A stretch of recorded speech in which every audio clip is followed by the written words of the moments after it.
Hello student, आज हम करते हैं एक्सरसाइज 9.1 क्वेश्चन नंबर 7। क्वेश्चन 7 इस प्रकार है।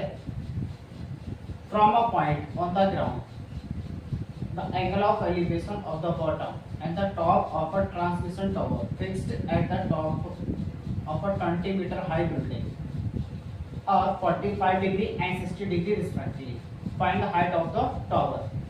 कहने मतलब है कि एक ग्राउंड है, ग्राउंड पर एक पॉइंट है, ठीक है। The angle of elevation of the bottom and the top of a transmission tower. एक ट्रांसमिशन टावर है, वो एक बिल्डिंग के ऊपर लगी हुई है। मान लेते हैं ये इन वाली बिल्डिंग, ओके। और इसके ऊपर एक ट्रांसमिशन टावर, जैसे मोबाइल के टावर होते हैं ना, उसको लगाया गया है। और ग्राउंड पर एक पॉइंट है, ग्राउंड पर एक पॉइंट है। वहां से एंगल ऑफ एलिवेशन दे रखे हैं हमको, और बिल्डिंग की जो हाइट हमको दे रखी है 20 मीटर। ये जो बिल्डिंग है इसकी हाइट हमको दे रखी है 20 मीटर और उसके ऊपर एक ट्रांसमिशन टावर है। From a point on the ground the angle of elevation of the top and the bottom of a transmission tower 45 degree या 65 डिग्री।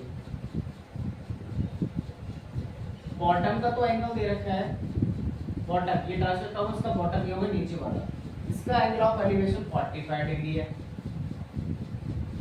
और इस ट्रांसमिशन टावर के टॉप का एंगल ऑफ एलिवेशन इस पॉइंट से 60 degree है, तो यहाँ पे एंगल 90 होगा। तो हमको क्या फाइंड करना है इसमें, find the height of the tower. ये जो टावर लगी है इसकी हाइट बतानी है, यहाँ से लेकर के यहाँ तक। कॉम्बिनेशन कर देते हैं ए बी सी और डी। इसमें जो बी सी है वो तो बिल्डिंग है, बी सी क्या है, बिल्डिंग। और उसकी हाइट हमको दे रखी है 20 मीटर दे रखी है बिल्डिंग की हाइट। और सी डी क्या है, ट्रांसमिशन टावर, ट्रांसमिशन टावर। इसकी हाइट हमको फाइंड करनी है। एंगल ऑफ एलिवेशन टावर के टॉप का तो दे रखा है 60 और बॉटम का 45 डिग्री। तो हम ट्रिग्नोमेट्रिक रेशियोज यूज कर लेते हैं, TVP HHB, साइन कॉस और टेन। तो पहले हम छोटा वाला ट्राइंगल यूज कर लेते हैं। इस ट्राइंगल का in triangle ABC, in triangle ABC, okay. इस ट्राइंगल की बात करें छोटे वाले, तो हम इसमें यूज कर लेते हैं क्या गिवन है, 45 के सामने परपेंडिकुलर हो गया, बेस फाइंड करें, परपेंडिकुलर और बेस इस पर हमारे tan है, तो tan थीटा यूज कर लेते हैं P/B। और इस ट्रायंगल में एंगल क्या है 45 डिग्री, तो थीटा के प्लेस पर आ जाएगा 45 डिग्री। परपेंडिकुलर 20 और बेस हमारा क्या है AB। tan 45 की वैल्यू क्या होती है 1, 20/AB। AB डिवाइड में इधर आके मल्टीप्लाई को, AB की मल्टीप्लाई 1 से कर दीजिए, तो क्या हो जाएगा AB की वैल्यू क्या आ गई 20 मीटर। अब ट्रायंगल यूज कर लेते हैं बड़ा वाला, in triangle ABD, in triangle ABD। इसमें भी हम परपेंडिकुलर और बेस का यूज कर लेते हैं, tan theta, tan theta equal to P/B। Theta क्या हो गया इस बड़े ट्रायंगल में 60 डिग्री। परपेंडिकुलर पूरा B से लेकर D तक, हम इसको लिखेंगे BC + CD, BC + CD। Base AB, tan 60 की वैल्यू, tan 60 की वैल्यू बताइए क्या होती है √3। BC की वैल्यू 20, CD तो हमें फाइंड करना है, और AB भी क्या आ गया 20। इसके नीचे अपॉन में ले लीजिए, क्रॉस मल्टीप्लाई 20 के मल्टीप्लाई √3 से, तो 20√3 इक्वल टू 20 + CD। अब क्या करेंगे, जो नंबर्स है उनको वन साइड में करेंगे, 20 उधर ट्रांसपोज करेंगे, 20√3 - 20 इक्वल टू CD। अब इन दोनों में 20 कॉमन है, तो 20 कॉमन ले लेते हैं,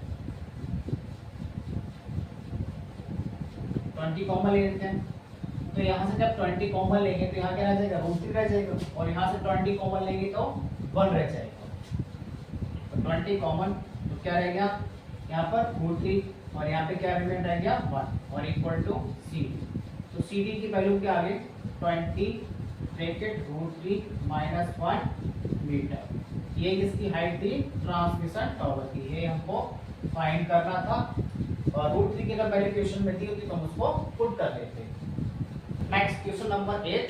क्वेश्चन नंबर 8 इस प्रकार है, a statue 1.6 metre tall stand on the top of a pedestal. एक स्टैचू है 1.6 मीटर की, वो एक पेडेस्टल पर स्टैंड है। पेडेस्टल मतलब उसके एक तरीके से बेस है, जैसे मूर्ति को रखने के लिए बेस बना लेते हैं, तो उसके ऊपर एक स्टैचू रखी हुई है, नीचे बेस बना हुआ, उसको पेडेस्टल बोलेंगे। From a point on the ground the angle of elevation of the top of the statue. Statue के लिए टॉप का एंगल ऑफ एलिवेशन 60 डिग्री है, and from the same point, और उसी पॉइंट से the angle of elevation of the top of the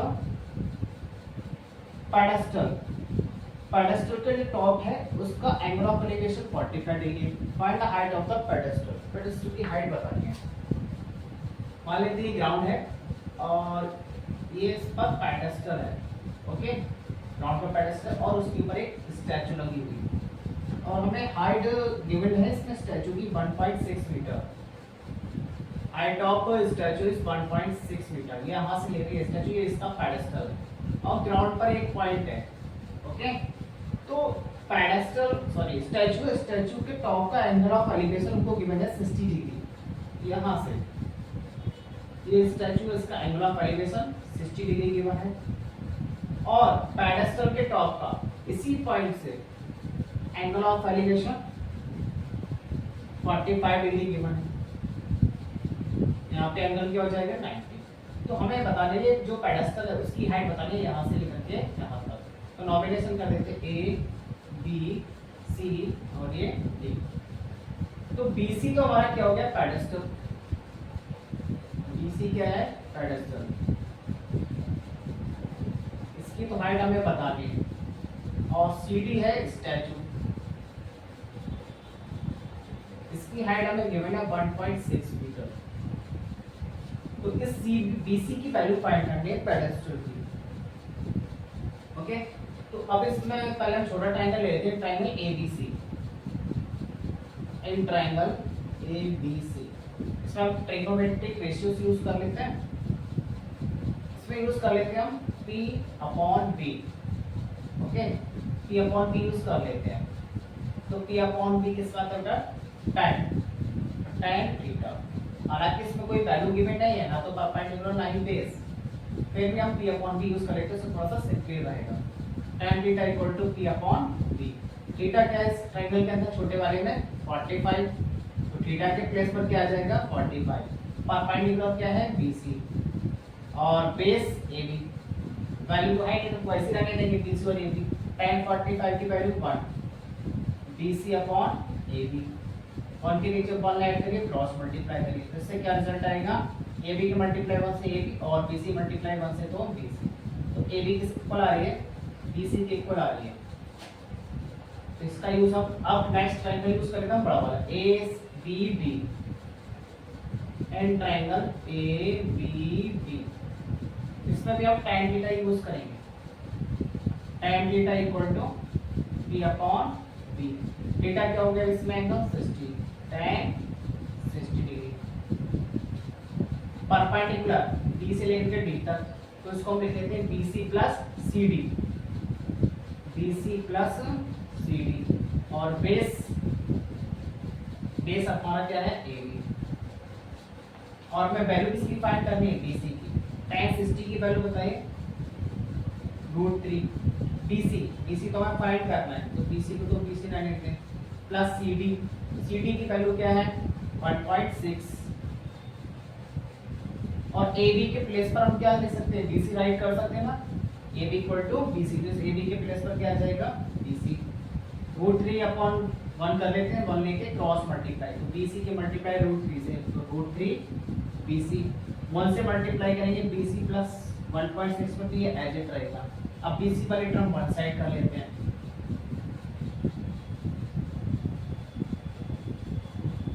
इस BC को इधर ट्रांसपोज करते हैं, तो √3 BC क्या हो जाएगी इधर आके? माइनस, और इक्वल में 1.6। अब इन दोनों में BC है दो टर्म में, तो BC कॉमन ले लेते हैं। BC कॉमन लिया तो यहाँ से क्या रह गया? √3 -1, BC कॉमन हो गया तो यहाँ रह गया 1.6। BC की वैल्यू फाइंड करनी है हमें, तो ये वाली टर्म है ना √3 - 1, BC के साथ मल्टीप्लाई में तो किस पोजीशन में जाएगी, राइट साइड लेफ्ट साइड में डिवाइड, तो √3 - 1 ये तो आ जाएगा डिवाइड। अब डिनोमिनेटर में से रूट रिमूव करने के लिए रेशनलाइजेशन करते हैं, तो हम क्या करेंगे, अब इसका रेशनलाइजेशन करेंगे जिससे डिनोमिनेटर में से रूट रिमूव हो जाए। तो रेशनलाइजेशन कैसे करते हैं, देखिएगा 1.6 अपॉन √3 - 1। रेशनलाइजेशन करने के लिए जो डिनोमिनेटर में टर्म होती है वो एज इट लिखते हैं, बस साइन को अपोजिट कर देते हैं, इसको अपोजिट कर देते हैं साइन को। जैसे यहाँ -1 है उसका हम क्या करते हैं +1, और न्यूमरेटर और डिनोमिनेटर में मल्टीप्लाई करेंगे, √3 + 1 अपॉन √3 + 1। क्योंकि 9th क्लास में आता है ना, फर्स्ट चैप्टर में लास्ट एक्सरसाइज है रेशनलाइजेशन, इसलिए वहां पे सिखाई गई थी। तो रेशनलाइजेशन करने के लिए क्या करते हैं, जैसे देख लीजिए जो अपॉन में टर्म है ना रूट के साथ, उसको तो टर्म्स तो वही लिखना है, बस जो बिटवीन में जो साइन आ रहा है उनका अपोजिट करना है। माइनस है तो दोनों में क्या कर देना है प्लस, प्लस आ रहा है तो माइनस, और न्यूमरेटर डिनोमिनेटर में मल्टीप्लाई। अब इस टर्म की मल्टीप्लाई करेंगे, इसमें तो दो टर्म है तो ब्रैकेट लगा देते हैं, यहाँ इसमें ब्रैकेट लगा देते हैं, यहाँ पे लगा देते हैं। तो ध्यान रखिए जब भी रेशनलाइजेशन करते हैं ना दो टर्म में ना 1 2 1 2, तो डिनोमिनेटर में हमेशा a² - b² अप्लाई होता है, यानी ये आइडेंटिटी यूज हो जाती है हमारी। साइड में लिख देता हूँ a + b * a - b, इसके इक्वल होते हैं a² - b²। नीचे तो ये आइडेंटिटी बनेगी a² - b²। ऊपर वाला एज इट रख लेते हैं 1.6 ब्रैकेट √3 + 1, नीचे a b a - b a + b same है ना, तो ये फर्स्ट वाला टर्म तो a होगी और ये क्या होगी b, ये क्या है a और ये b, तो क्या करना है a² - b²। a के प्लेस पर क्या है √3 और उसका स्क्वायर -1 और उसका b²। ऊपर वाले टर्म तो हमें एज इट रखनी है, bc = 1.6 ब्रैकेट √3 + 1। अब √3 का स्क्वायर करेंगे तो स्क्वायर से अगर रूट रिमूव हो जाएगा और 3 आ जाएगा, और 1 का स्क्वायर क्या होता है 1। ध्यान रखिएगा रूट से स्क्वायर से रूट कैंसिल हो जाता है, अंदर वाली टर्म आ जाती है। तो bc = 1.6 √3 + 1, 3 - 1 2, 2 से 1.6 को कट करेंगे तो क्या आएगा 0.8। तो bc = क्या आ गया 0.8 ब्रैकेट √3 + 1 मीटर, और यही हमको फाइंड करना था। और ये किसकी हाइट है, पेडेस्टल।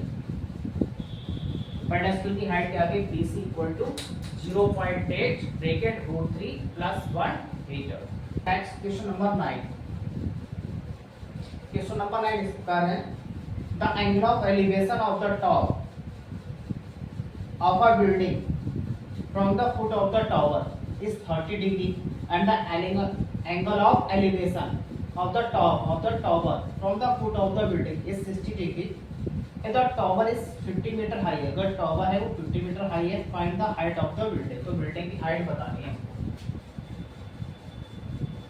तो इसमें हमें एक टॉवर लेनी है और एक building.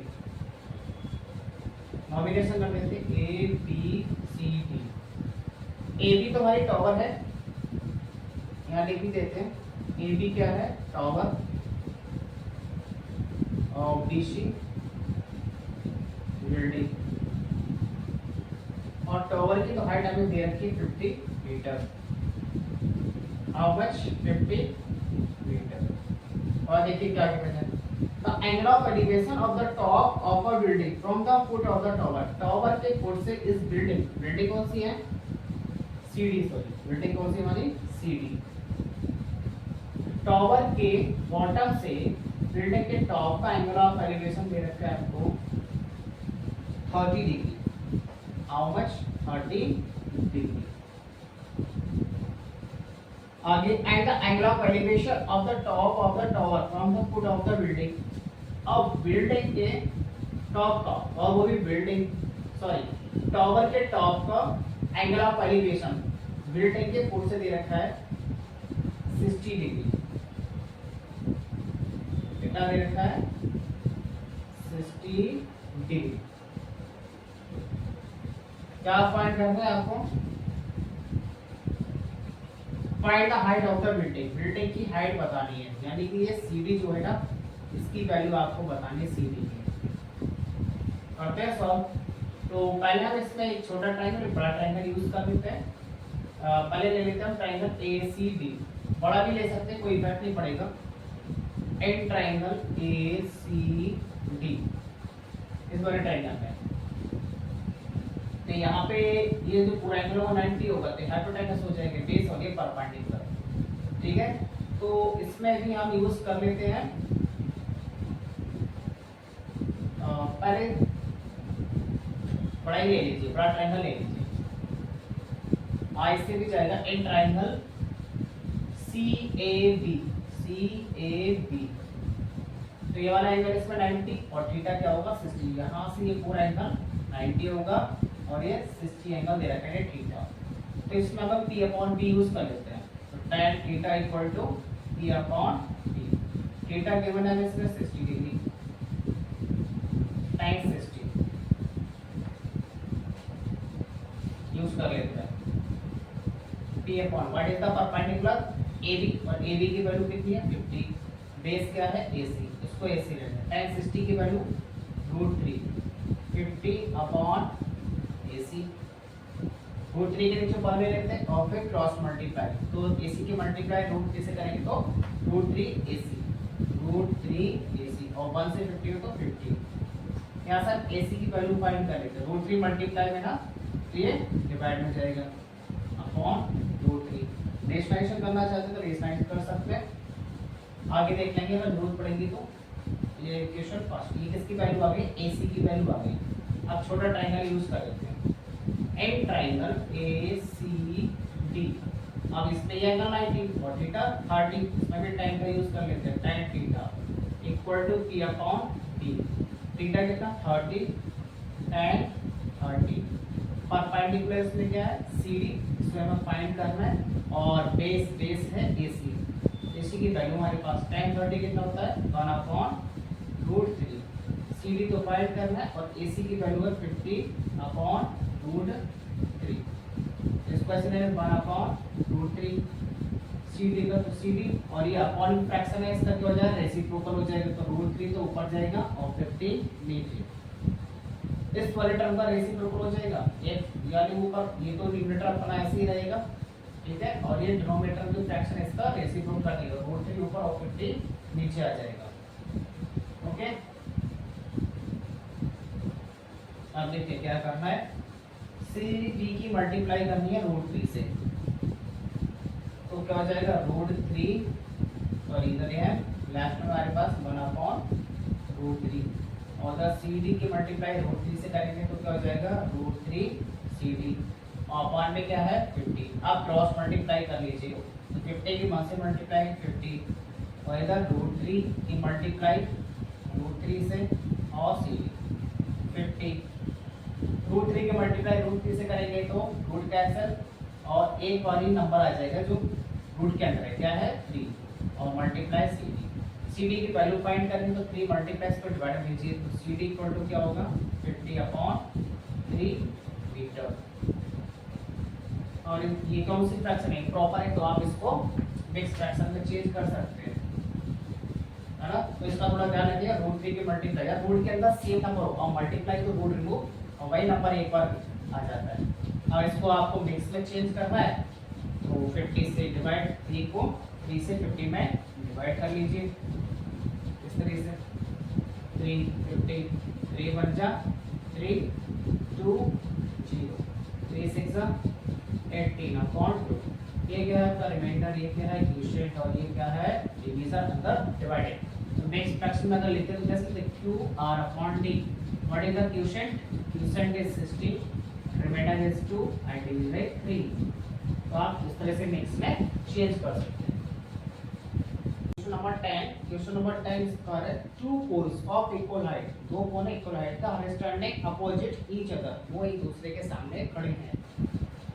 Other side of the road के एक दूसरे की तरफ, विच इज 80 मीटर वाइड और रोड है तो 80 मीटर वाइड है। From a point between, on the road, road के बीच में कोई पॉइंट है, the angle of elevation of the top of the poles are 60 and 30 degree. Road के बीच में कोई पॉइंट है, बिटवीन है, वहां से एक बिल्डिंग के लिए पोल्स के, एक पोल के लिए तो एंगल ऑफ एलिवेशन 60 और एक के लिए 30 है रिस्पेक्टिवली।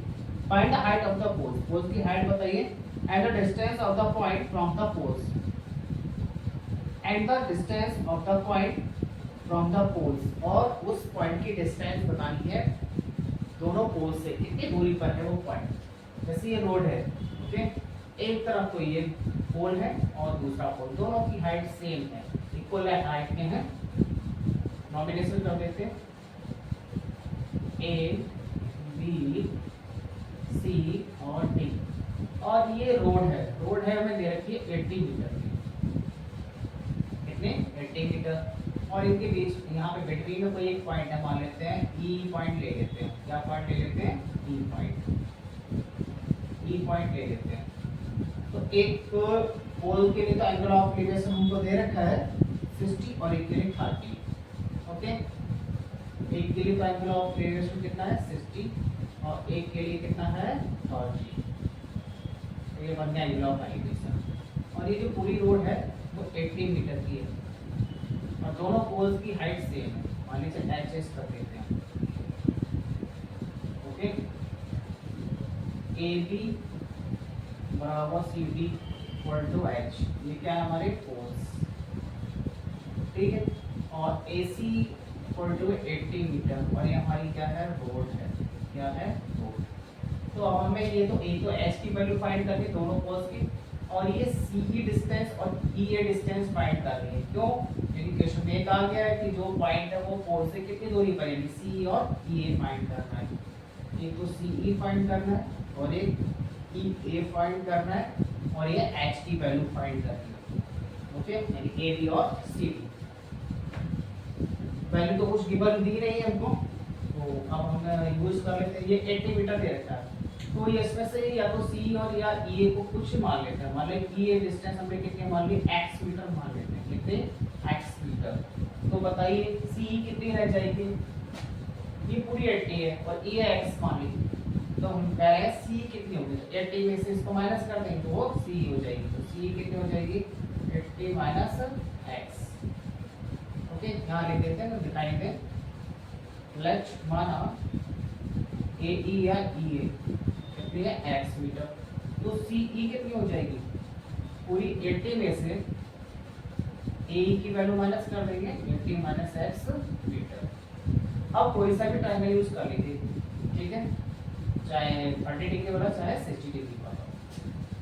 तो हम पहले ले लेते हैं triangle A E A B and triangle E A B, okay. यहाँ पे एंगल क्या होंगे, ये 90 और ये 90, तो यूज कर लेते हैं इसका tan का यूज करेंगे, p upon b, tan theta equal to p upon b।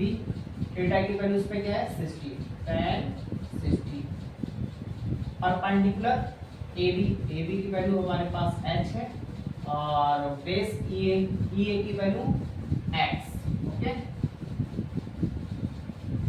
tan 60 की वैल्यू क्या होती है √3 h अपॉन x, इसके नीचे 1 ले लेते हैं और मल्टीप्लाई कर देते हैं, क्रॉस मल्टीप्लाई, x की मल्टीप्लाई √3 से, तो क्या हो जाएगा √3x इक्वल टू h की मल्टीप्लाई 1 से होगी तो क्या आएगा h। तो यहाँ से हम जो है h की वैल्यू फाइंड कर लेंगे या फिर x की, तो हम h को यूज कर लेते हैं √3x, ये इक्वेशन फर्स्ट। अब ट्रायंगल ले लेते हैं ECD, in triangle ECD, okay. अब इस पे भी tan थीटा यूज कर लेते हैं, तो tan theta equal to p upon b, और थीटा की वैल्यू क्या है इसमें 30, तो थीटा के प्लेस पर हम पुट करेंगे 30 डिग्री। परपेंडिकुलर वही h और बेस हमारा CE, और जो CE है उसकी वैल्यू क्या है 80 माइनस x। tan 30 की वैल्यू क्या होती है 1/√3, और h की वैल्यू हमने फाइंड की थी ना, उसको यहाँ पे पुट कर लेते हैं h के बेस पर, क्या है √3x और अपॉन में 80 माइनस x, ओके। h की वैल्यू फाइंड करनी है हमको, तो h की जो वैल्यू है वो क्या है, √3x है। मैं इसको यहाँ लिख देता हूँ और इसको मैं प्लेस कर रहा हूँ।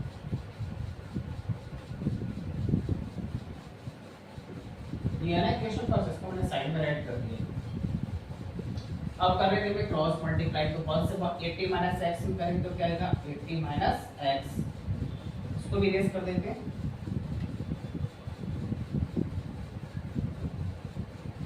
80 माइनस एक्स कौन से मल्टीप्लाई यही रहेगा और इक्वल √3 इंटू √3x।